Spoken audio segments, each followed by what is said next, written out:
Hello and welcome. In this video, I'm going to start a series dealing with triads. We're going to be talking about major triads. Now, what is a triad? Basically, if you take a scale, let's say for example, the G scale. Okay, so we have G, A, B, C, D, E, F, G.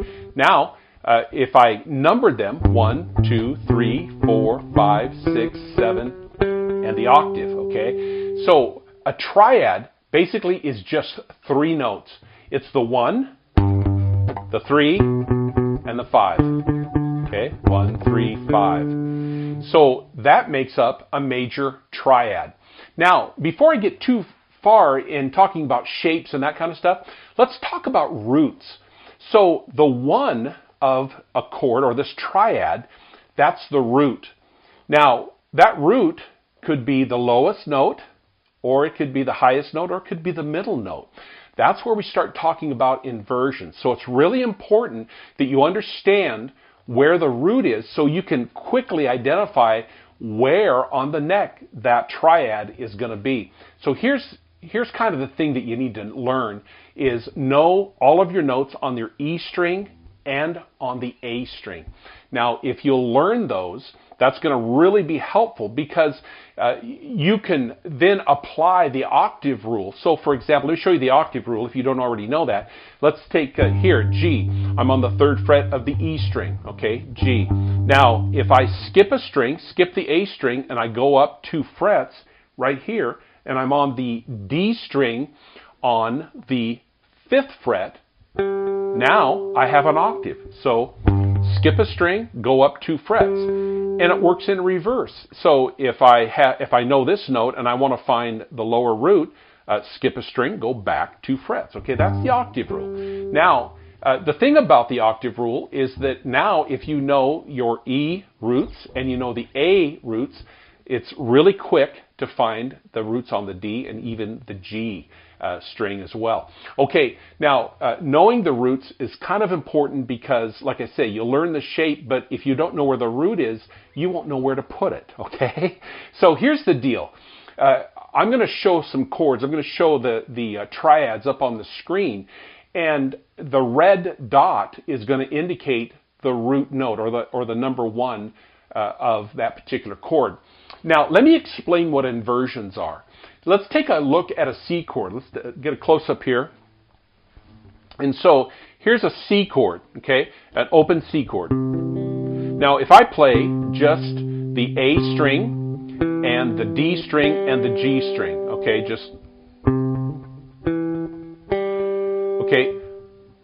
I have a root position chord or triad, okay? I have a root position. Why? Because the lowest note is the root note, or the number 1 note, okay? So now, take a look again. Now, let's say, for example, now I'm not going to play the A string, but I'm just going to play the D string, the G string, and the B string, okay? So now, my lowest note is an E. So now, I have a first inversion triad, C triad. I have a first inversion. That means that the second, or the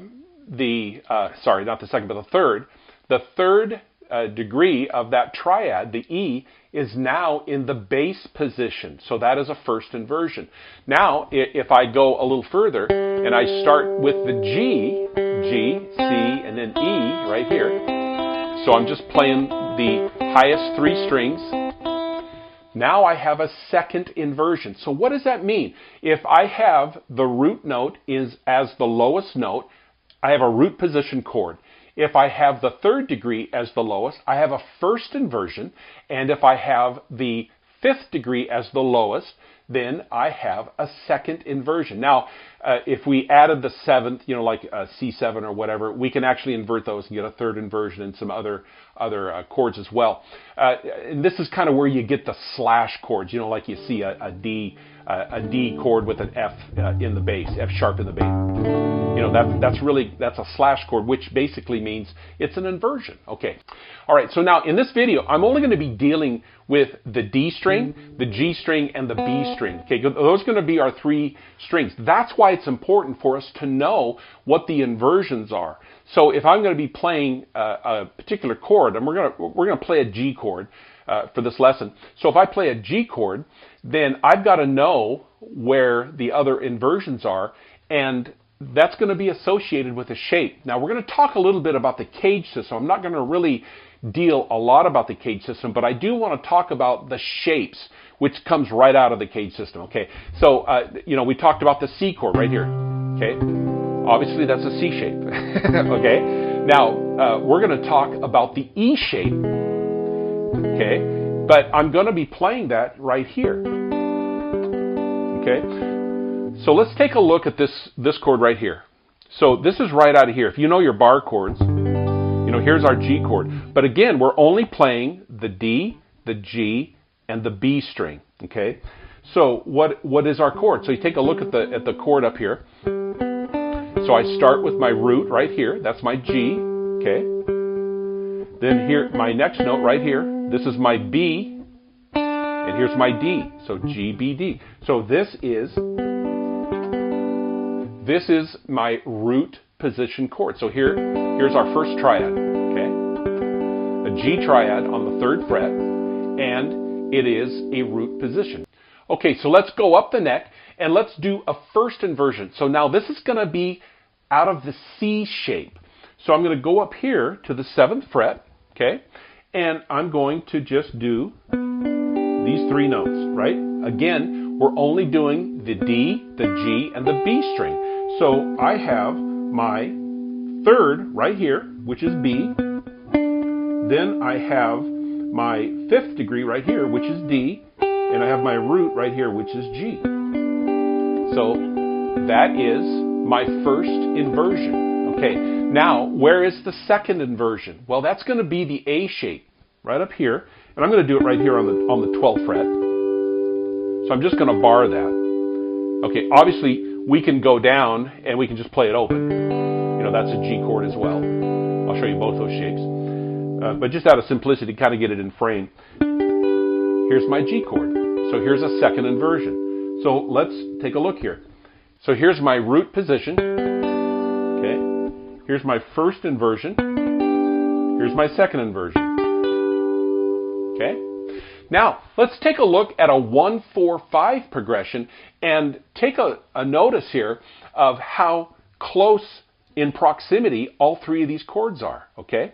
So let's take a look at our root position G chord. Okay? Right here. Now, let's do the C chord, but let's do a second inversion. So it's just right here. Okay? And now, let's do a first inversion on our D chord, which is right here. So it's like this. Okay? So here's my 1, my 4, and my 5 chord. All right? Now, let's take a look at the first inversion of the G and go up here. So again, we're going to be right here on the 7th fret. Here's my first inversion. Now, what am I going to do for the C chord? Well, I'm going to go right here and do a root position right here on the 8th fret. Okay? And now what am I going to do for the D chord? Well, I'm going to just do the second inversion right here, right? So we have this.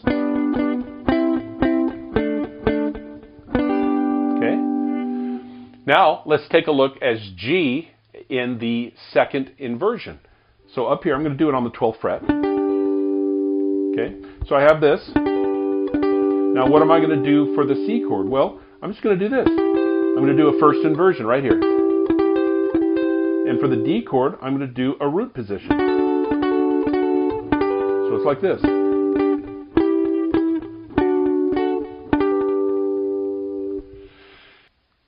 All right, there you go. So there are the 3 positions that we did, the root position, the first inversion, and the second inversion. We utilized 3 shapes. Yeah, we did the E shape, which was the root position. We did the C shape, which was the first inversion, and then we did the A shape, which was the second inversion. And we did that all the way up the neck with a 1-4-5 progression. All right, well, I hope this is helpful. I'll have another video coming out here pretty soon. And until next time, happy practice.